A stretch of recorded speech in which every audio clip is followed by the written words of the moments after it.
moko expect ga kende ni joluo ma kinde duto oping sirikal inya to buka ka duoke twak pingo sirikal winjo bedo ting mar joluo kende koso winjo bedo no bedo ting mar nga kal ne dere wasebedo kwaneno ka joluo manitiere frontline mano mar pingo sirikal inya ko telnegi mano kod Raila Odinga to nyaka sani koro ne odonje sirikal sani koro wecho lokore jomoko kwedo wa wan kaka joluo ni oyo ni wandhogo gi kachel kod weche mamoko mosebedo ka wachore. Mokwongo, weche mag goyo lweny mar kedo ne piny ok en weche mag oganda achiel. Ogendni duto te, obed jamasawa, obed jagot, obed jakwaramogi, ma ngimane nitie gi chandruok gachiedh nade e Kenya ka, onego bed ni gin ratiro mar wuok oko mondo go lweny mar kedo ne piny. Koro ken ni oganda ma joluo emosebedo ka kedo ne piny. Mokwongo e kedo ne piny en ni jok ma sirikal matiyo ong'ado laini margi e weche mag yudo ratiro margi mag justice ibiro yudo ni wuok oko mondo go lweny. Kata kiwaro yudo ndalo mag the independence mane jo Kenya goyo independence, ineno ni jo Kikuyu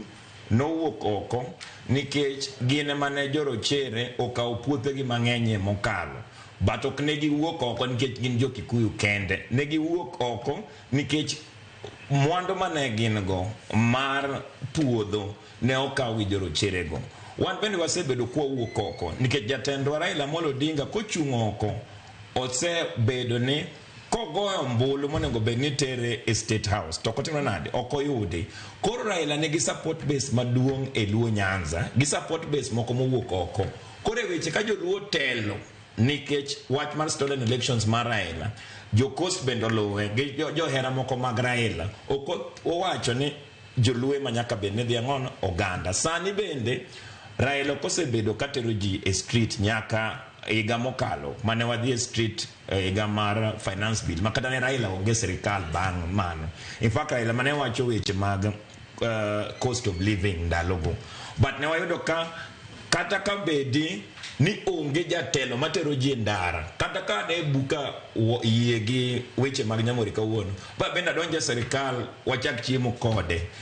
pod ji bro na wuok ok ndara ka ji ok chiem te. Mane wach ma onego beno ang'eyo, but weche mag dhi ndara gi bedo engineer gigo kopogore.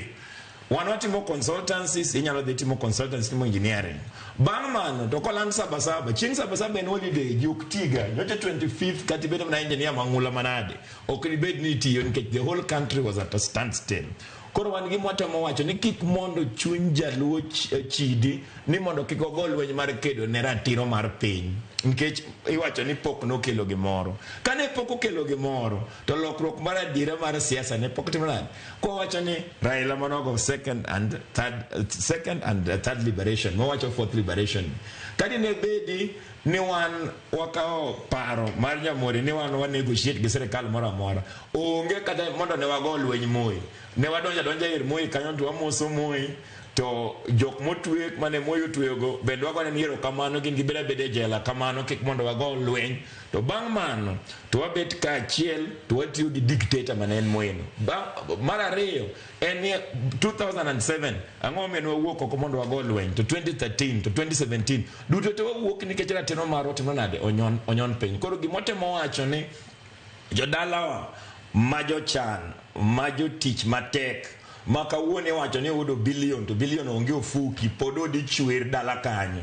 chung' oko ego yore ni dipok yudo konyruok mar adiera. Mokwongo Nyamori wacho ni e weche mag SHA to kia ni Kisumu hospital manyoro kwa wacho kawuono SHA no moko ma ji nok tima ng'ono nok nyal yuda ng'ono clearance mar SHA mane onego beni kendo girito almost 6 hours ka system oduogo mabende at that 6 hours ka system oduogo nyoro ka ne nitie stampede mar ni to adima SHA chulo to adima ok chulo. Koro kik wanyal kelo case moro mar ja sirikal ma SHA cover ne more than the normal people. Wan watemo wacho kawuono ni kata ka wawuoyo kawuono studio kanyo gik ma Nyamori wacho gi bende muli dala ni kanyo kose pod ichwero deyo kanyo gik manyamore wacho mag billion gi bende mori kose pod in dayo pod in dala kanyo pod diwo gi nyathi to broad base tipako pile gokinyi Raila Timaran otelo no e broad base gigi madwa ni bede ode kanyo iparrigo kanya kwere ywak ni dwa dhi school fees be wacho ni broad base nyalo to nyalore weekend ne wadhi go arambe dala mindhine kacha nikech allocation mar school mar mindhine ok nyal ger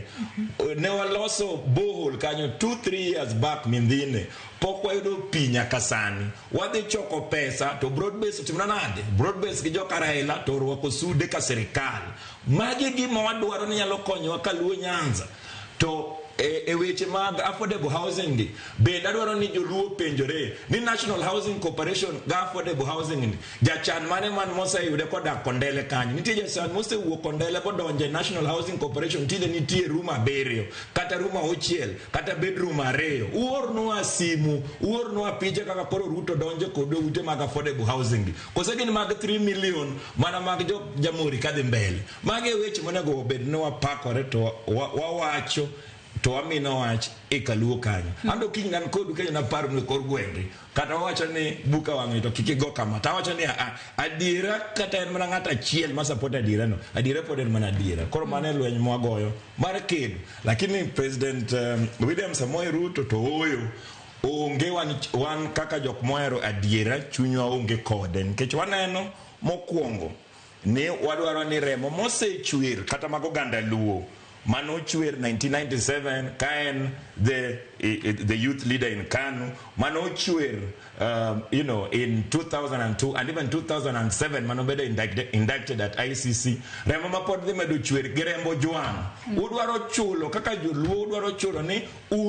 udwaro pot ewi remo mose chwer mar jochan eluo ni wan kaka joluo manyikwara mogi ni wanyako chunge diro wach ni ngata manon negi gi sirikal ni oyud ratiro mare koro joma dwa dhi swim e port kanyamori gini gin gi swim mane remo mar joluo mosebedo kon ni mon street ka katulo mar wadhiro winjo ka buko osewacho weche mang'eny ginene osina buka adwa nyise ni mondo wadi bet